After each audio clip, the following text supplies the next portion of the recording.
good news out of the Defense Authorization Act. You had an item in there concerning housing at Sigsbee. What does this mean for us?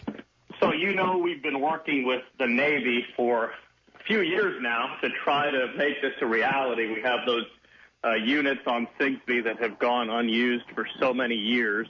And given the housing crisis in Key West and all throughout the Keys and really South Florida, we've been trying to find a way for the Navy to activate those units, to make them available and relieve some pressure off the general market.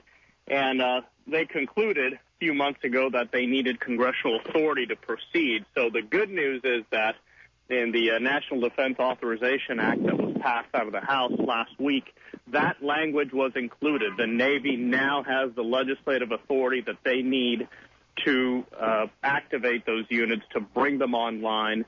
And we actually think we'll get more than the 160 units that were available in the past. So, of course, this language needs to get through the Senate as well, and then remain in the legislation in a conference committee. But we are one step closer to activating, as many as 200 units, perhaps more, at Sigsbee, and providing some much-needed relief to the Florida Keys, Bill. So that's good news for now. Now, there's 160 or so units that are already there. Now, there was a report that said that they needed to be demolished and rebuilt. And are we talking now about possibly redeveloping those, reconditioning those for use? That's right, Bill. The units that exist there today,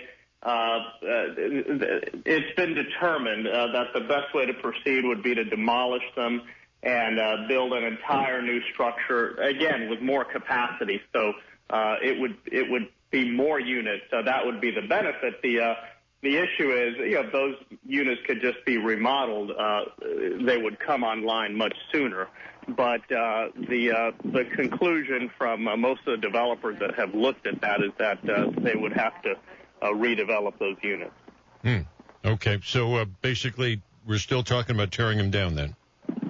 Right, tearing them down and putting an entirely new structure there with greater capacity. Okay, but we're not talking anything immediate here that's going to solve our problem right away.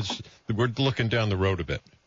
That's right. I think this would take, at the very least, a year, maybe even 2 years to bring those units online. But again, we just this is an issue that's not going away, Bill. This affordable housing crisis. So we, whenever they come on, it'll be good news for the Florida Keys. Okay.